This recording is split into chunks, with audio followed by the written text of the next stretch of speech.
और welcome to net fight जंके में आप सभी का स्वागत है। आज हम बात करेंगे यूएफसी फाइट नाइट के बारे में। यूएफसी फाइट नाइट जो ऑस्टिन में होने वाली है। सबसे पहले टाइम नोट कर लीजिए, सुबह 4:30 बजे के आसपास आएगी ये फाइट। मेरा मानना है कि आपको 4:30 बजे ही उठना चाहिए क्योंकि प्रीलिम्स इसके पहले होंगे। ठीक है, तो अगर आप देखना चाहते हैं ये फाइट तो आपको सुबह 4:30 बजे उठ के देखनी पड़ेगी।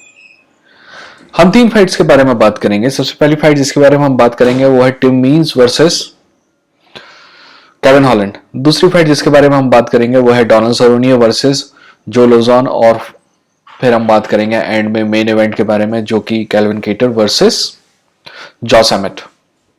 ठीक है, आगे बढ़ने से पहले सब्सक्राइब करके बेल आइकन और क्लिक कर दीजिए। तो चलिए बात करते हैं यूएफसी फाइट नाइट ऑस्टिन के बारे में।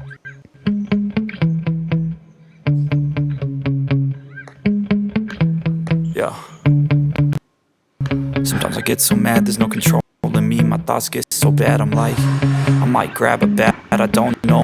My wrath, my blood boils over like, oh God, here goes. I lost all feeling from my head to my toes. You said some shit that I can't let go, so just stay tuned for the rest of the show.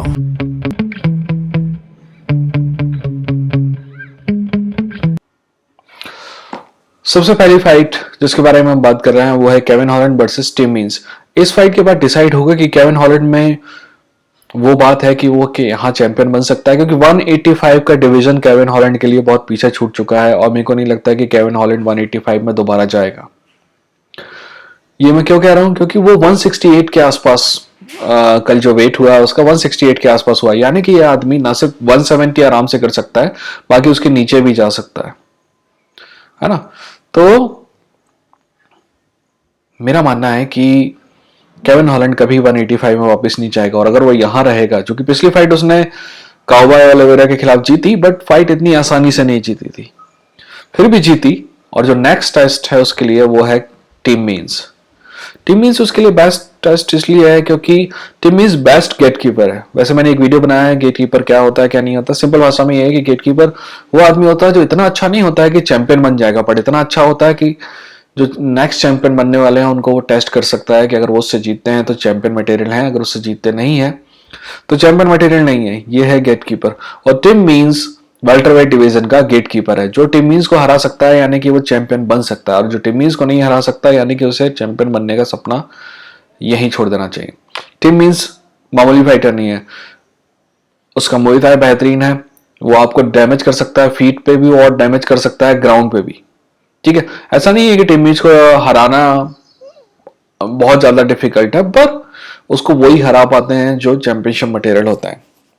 ठीक है, अगर आप Tim means को नहीं हरा सकते हैं तो आपको चाहिए कि आप ये तैयारी कर लें कि आप टॉप 10 में आ सकते हैं पर कभी चैंपियन नहीं बनेंगे। जहां तक केविन हॉलैंड की बात है, केविन हॉलैंड को अगर ये फाइट जीतनी है तो सबसे पहली बात उसको कुछ भी चेंज करने की जरूरत नहीं है। मैं ऐसा इसलिए कहूंगा कि केविन हॉलैंड के बारे में कई लोग कहेंगे कि यार उसको बात नहीं करना चाहिए, उसको और डिसिप्लिन होना चाहिए, पर आपको नहीं पता कि उसकी साइकी कैसी है, वो किस सिचुएशन में कंफर्टेबल महसूस करता है। हो सकता है कि वो जब अनकंफर्टेबल महसूस करता है तब ज्यादा बोलता है, राइट। आपको नहीं पता कि हो सकता है कि वो जब नर्वस होता है तब वो हंसता है। तो हो सकता है कि हंसी या उसकी जो बातचीत करता है वो फाइट में उसका एक मैकेनिज्म हो उस मेंटल स्टेट से फाइट करने का। इसलिए मेरा मानना है कि उसको कभी चेंज नहीं होना चाहिए। तो वो यहां तक आया है, उसको सफलता मिली है इसी वजह से क्योंकि वो वैसा है। हम बोलें कि आप इस टांग पे चलते हुए यहां पे आए हैं, पर अब एक काम करिए, दोनों टांग पे चलना चालू करिए। हमें ये पता है कि दूसरी टांग कितनी अच्छी है। ठीक है, तो मेरा मानना है कि केविन हॉलैंड को कुछ चेंज करने की जरूरत नहीं है और ये फाइट थोड़ी सी मुश्किल के साथ केविन हॉलैंड को जीतनी चाहिए। मेरा माइंड कहता है केविन हॉलैंड जीतेगा, मेरा हार्ट कहता है केविन हॉलैंड जीतेगा। पैसा होता तो भी मैं केविन हॉलैंड पे जगाता। अगली फाइट है डोनाल्ड सर्रोने वर्सेस जो लोजान। इस फाइट के बारे में मैं आपको क्या बताऊं, मैं इस फाइट के बारे में बताऊं उससे पहले मैं आपको इन दोनों फाइटर्स के बारे में बताता हूं। अगर कभी यूएफसी का इतिहास लिखा जाएगा तो जो धरती पकड़ फाइटर होंगे जिनके पीठ पे बाकी सारे फाइटर्स ने अपना कैरियर बनाया है, तो जो लोजान का उसमें नाम आएगा और डोनाल्ड सर्रोने का उसमें नाम आएगा। सिर्फ 2 साल पहले तक सबसे ज्यादा फिनिशेस के रिकॉर्ड डोनाल्ड सर्रोने के नाम पे थे, यानी कि डोनाल्ड सर्रोने एलीट फाइटर है। मेरा मानना है कि आप में से कुछ लोग उसका रिकॉर्ड देखेंगे और बोलेंगे कि वो एलीट फाइटर नहीं है, पर अगर आपने उसका कैरियर देखा है तो वो एलीट फाइटर है। ठीक वैसे ही बीजे पेन है। बीजे पेन का अगर आप देखेंगे तो बोलेंगे तो ये आदमी 7 या 8 फाइट लूज करके गया है, पर एक समय था दोस्त जब बीजे पेन 155 में फाइट किया, 170 में फाइट किया, आदमी 185 में फाइट किया और 225 के लियोटो मचीटा से भी फाइट कर रहा था और लगभग उसको हरा दिया था। ठीक है, तो इतना बेहतरीन फाइटर था। हमें किसी के भी कैरियर को देखना होगा उसके पूरे कैरियर में। तो जो जो डॉन सरोनी का कैरियर है वो एलीट रहा है, भले ही चैंपियनशिप नहीं जीत पाया, चांसेस मिले, डब्ल्यूईसी में भी मिले और यूएफसी में भी मिले, पर नहीं जीत पाया। जहां तक बात जो लोजॉन की है, जो लोजॉन के बारे में आप एक बात लिख के रख लीजिए कि जो लोजॉन की फाइट बोरिंग नहीं होती है। मैं इन दोनों की टेक्निकलिटीज में नहीं जा रहा हूं, क्योंकि क्या कहेंगे हम टेक्निकलिटीज में, यही कहेंगे कि डोनाल्ड सरोनी थोड़ा लेट वो करता है, बेहतरीन मुझता है डोनाल्ड सरोनी का, और ग्राउंड में डोनाल्ड सरोनी बहुत ज्यादा अंडररेटेड है। बहुत सारे उसके पास वो फिनिशेस हैं। जहां तक जो लोजॉन की बात है, जो लोजॉन आपको ग्राउंड में जाने की कोशिश करेगा और सबमिट करने की कोशिश करेगा, मोस्टली वो ग्राउंड आर्टिस्ट है।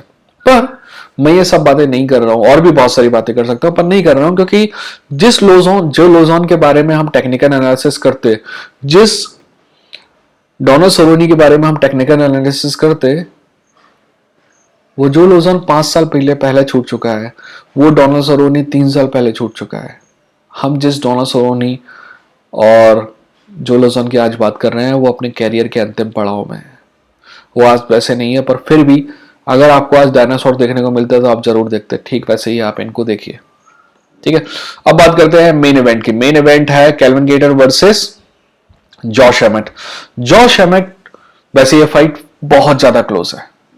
जितना क्लोज ऑड्स बता रहे हैं, ये फाइट उससे भी ज्यादा क्लोज है। मेरा मानना है कि ये फाइट 50-50 है, दोनों फाइटर इसको जीत सकते हैं, इसीलिए बहुत बेहतरीन फाइट हो सकती है।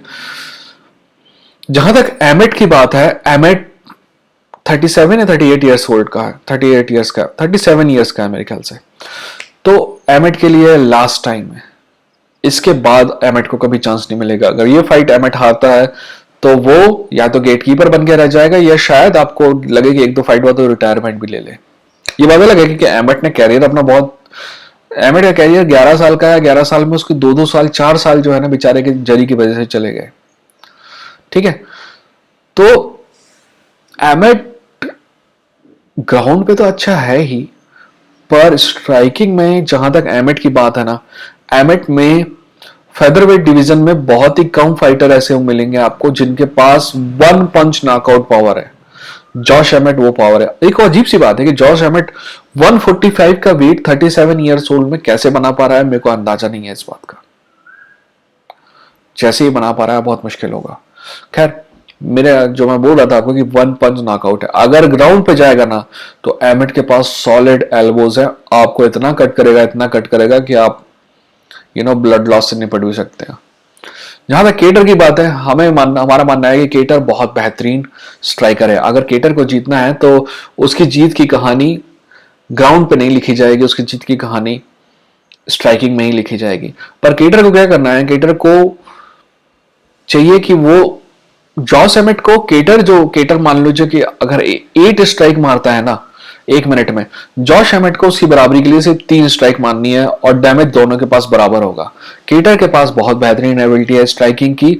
न सिर्फ आप, मेरे को पता है कि आप लोग सब बोलेंगे कि मैक्स हॉलोवे की fight, max Holloway elite of elite है। मैक्स हॉलोवे को सिर्फ एक आदमी हरा सकता है, उसका नाम है वोल्कनास्की, और उसी ने हराया है उसको। कितनी बार फाइट हुई है दोनों की? 3 बार आई गेस। पर मेरा मानना है कि पहली फाइट वोल्कनास्की को कह सकते हैं कि जीता, दूसरी फाइट मेरा मानना है कि आपका हॉलोवे जीता था। ये तीसरी फाइट होने वाली है अभी मेरे ख्याल से सितंबर में। तो जहां तक हॉलोवे की बात है, उसकी आप तुलना किसी से मत कीजिए। मैं हॉलोवे का बहुत अच्छा इसलिए बता रहा था ताकि मैं आपको केल्विन को बता सकूं। अच्छा, केल्विन केटर बेहतरीन स्ट्राइकर है, ना सिर्फ एग्रेसिव है बल्कि डिफेंस भी बहुत अच्छा है। पर केल्विन केटर को बचना होगा जॉश एमेट के नॉकआउट पंचेस से, और ये बचना इतना मुश्किल नहीं है क्योंकि जॉश एमेट भी बहुत अच्छा स्ट्राइकर है। जॉश हेमेट को लोग अंडरस्टिमेट करते हैं, अंडरस्टिमेट करने की जरूरत नहीं है। जॉश हेमेट के पास वन पंच नॉकआउट पावर है। हाँ, मैक्स हॉलोवे से ज्यादा बेहतर पावर है। ना सिर्फ मैक्स हॉलोवे से बेहतर पावर, मेरे ख्याल से पूरे डिवीजन में फेदरवेट में जॉश हेमेट जितना पावर किसी के पास नहीं है। इसीलिए फाइट थोड़ी डिफरेंट है। ये बात बेहतर है कि कागज पे केल्विन गेटर बहुत मजबूत नजर आता है, पर जो लोग जॉश हेमेट को फॉलो कर रहे हैं इतने दिनों से, वो आपको बताएंगे कि जॉश हेमेट उसको टक्कर देगा। मेरा मानना है कि अगर जॉश हेमेट ये फाइट हारता है तो मैंने आपको बता दिया कि उसका कैरियर लगभग खत्म है। चैंपियनशिप के चांसेस हमेशा के लिए खत्म है। जहां तक केल्विन गेटर अगर ये फाइट जीता है तो इसके बाद उसको एक फाइट और चाहिए टाइटल वो करने के लिए। मैं इसलिए कह रहा हूं क्योंकि तब तक शायद वोल्कानस्की और मैक्स की फाइट हो चुकी है। अगर मैक्स हारेगा, सॉरी सब्जी वाला जा रहा है उसके लिए सॉरी, अगर मैक्स हारेगा वाली फाइट तो मैक्स हट जाएगा वहां से टाइटल पिक्चर से कम 1-1.5 साल के लिए, और केल्विन गेटर अंदर जा सकता है। पर अगर वोल्कानस्की वो फाइट जीतेगा, हारेगा, तो उसको रीमैच मिलेगा, आप ये गारंटी मान के चलिए। अब जहां तक मैक्स हॉलोवे के जीतने की बात है तो केल्विन गेटर को शायद उसके बाद फिर से चांस मिल सकता है सेम फाइटर के अगेंस्ट, वो है मैक्स हॉलोवे। ऐसा होता है कि नहीं होता है ये हम देखेंगे। चैनल में आप बने रहिए। जाने से पहले मैं आपसे कुछ बोलना चाहता हूं। अगर आप इस चैनल के सब्सक्राइब, मैंने आपको पहले नहीं कहा कि आप रुके रहिएगा, क्योंकि मेरे बहुत ही मतलब इंपॉर्टेंट सब्सक्राइबर्स हैं जो इतनी एंड तक रुके रहते हैं। पिछली बार ऐसा है कि मैं कोशिश करता हूं आपके हर क्वेश्चन का जवाब दूं, पर कभी कभी क्या होता है कि आप बहुत सी उटपटांग बातें ये बोलेंगे तो मुझे बुरा नहीं लगता। मेरा मानना, मैं तो हमेशा ही बोलता हूं कि ये देश आजाद है, आपको गाली देने की भी आजादी है, तो आजादी का इस्तेमाल करिए। पर कभी कभी कुछ कमेंट ऐसे आते हैं जो ये बोलते हैं कि आप जो है ना शुरू में मोटिवेशन वाली बात कर रहे थे, आप मोटिवेशन की बात मत करिए, सिर्फ फाइट की बात करिए। दोस्त, मेरी क्या जरूरत है तुमको फाइट की बात करने के लिए? पेपर में पढ़ लो। और दूसरी बात, मैं मोटिवेशन की इसलिए कभी कभी बात नहीं करता क्योंकि ना सिर्फ मोटिवेशन की बात नहीं करता, मैं जिंदगी में अपने आप लोगों से कहीं ज्यादा जिंदगी जी है मैंने। एक समय था जब मैं 10th क्लास के 9th में था तो मैं असफल आदमी था। 10th में मैं सफल आदमी था, 12th में मैं असफल था। फर्स्ट ईयर जब मैं इंजीनियरिंग गया, एक ईयर ड्रॉप ईयर लिया, बेहतरीन इंजीनियरिंग कॉलेज में गया, पहला ईयर हद से ज्यादा असफल था। फिर इतनी मेहनत की कि जब इंजीनियरिंग से मैं निकल रहा था तो मेरे पास 1-2 नहीं 3 नौकरियां थी, 2.5 नौकरियां थी कह सकते हैं आप। ठीक है, बहुत सफल था। उसके बाद 2008 में निकला मैं, तो नौकरियां जो थी, रिसेशन का ईयर था तो नौकरियां नहीं हुई। उसके बाद मैंने अपना कैरियर खड़ा किया और इतना सफल था जिसका अंदाजा नहीं है। मेरी उम्र का मैं अपने शहर का सबसे अमीर आदमी था, पर मेरे में घमंड आ गया और गलतियां की और मैं बहुत कुछ जो है गवा बैठा और फिर से अपनी जिंदगी बिल्ड करने की कोशिश कर रहा हूं अभी। तो आप लोग जो है ना, आपसे कहीं ज्यादा एक्सपीरियंस है मेरे को जिंदगी जीने का, तो हो सके तो मेरी हार से सीखो, हो सके तो मेरी जीत से सीखो, हो सके तो मेरे आगे बढ़ने के जज्बे से सीखो, हो सके तो मेरी गलतियों से सीखो।